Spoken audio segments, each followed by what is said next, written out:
If you found the video helpful, make sure you leave your comments and thumbs up below. And also, let me know what you want to see in a future video, and I'll do my best to cover it for you. All right, guys, I'll see you soon.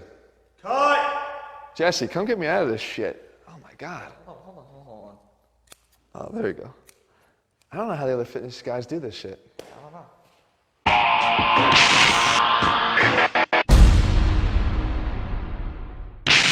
What's up, guys? Jeff Cavalier, AthleanX.com. Today I want to talk to you about, oh, screw it. Get the arms, let them be free, however you want to hold them. Guys, the fact of the matter is today we're talking about bro science, more bro science. And today the bro science may not be what you think it is, because a lot of guys that follow the science of training will say that these days that muscle soreness is not a requirement for muscle growth. In fact, muscle soreness has nothing to do with muscle growth. And that's where they took it too far, because that's not true. That is bro science. The fact of the matter is, if you want to build muscle, muscle soreness could be one of the major ways that you're going to do it. As a matter of fact, it may be one of the easiest ways for you to do it. So here's what we're going to do. We're going to cover the 3 ways that your body tends to create muscle growth. And one of them is related to muscle soreness. 2 of them don't necessarily have to have it. And that's where the whole saying comes from in the first place, that, oh, you don't need it. No, you don't, it's not a requirement for that, but it eventually becomes necessary because these other 2 pathways might dry up for you. So what we talk about is this 3rd pathway. If we jump all the way down to the bottom, muscle mechanical damage. Okay, we're talking about eccentric overload, literally creating damage to the muscle, or as some research will say these days, to the connective tissue around the muscle. It depends on what you believe is the actual mechanism of damage, but we all agree there's some level of damage occurring to that area of the muscle that you trained. It has to grow back bigger and stronger, and we do that through eccentric overload. And that is what causes this delayed onset muscle soreness that we are familiar with, that we say, oh, this is what I need to build muscle, and this is where people are now saying, no, you don't need it. Well, they're saying you don't need it because you've got 2 other mechanisms that actually lead to growth that don't have the associated soreness with it. The first one is a progressive overload, using either tension as the driver or volume as the driver. So what are we talking about here? The tension is literally adding weight to the bar every time you train.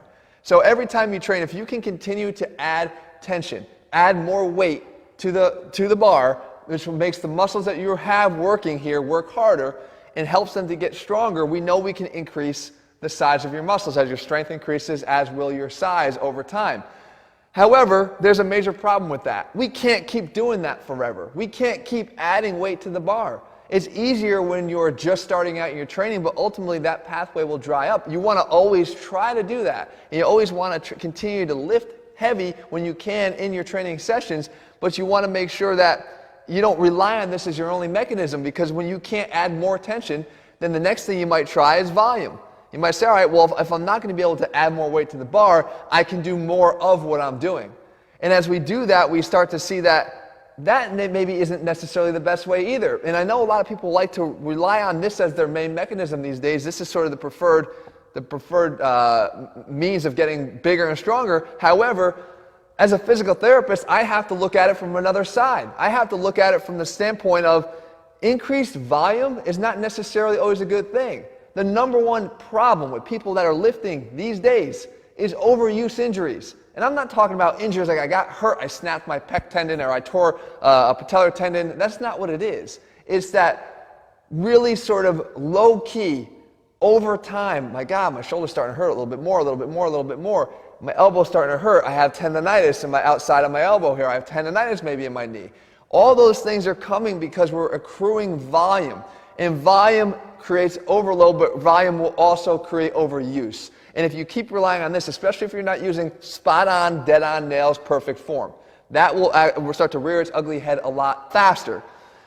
If we go the metabolic way here, the metabolic way is actually when we create the byproducts of training. So we have metabolites that are produced, we have hydrogen ions, we have lactate. All this stuff is being produced as we accrue higher and higher volume. We can use a lot lower loads here, and we can still get this intense burning in the muscles. And if we continue to train through that and train through that pain and train through that burn, it's been shown that you can actually create muscle hypertrophy using a lot lighter loads. That's actually very encouraging for a lot of people because they don't need to rely on this all the time. But this is very difficult training. Not a lot of people have the fortitude to try to put up with this discomfort when they're training, the metabolic stress. This is also, ironically, how one of the newer ways that people always ask about training, occlusion training. Occlusion training relies on this. Very light loads, create an occlusion in the muscle, don't let it breathe, more or less. Continue to allow the accumulation of that pump and don't let it go. And that increases the metabolites that are being collected in the working muscle. And again, it starts to, this cascade of events that will ultimately lead to muscle growth.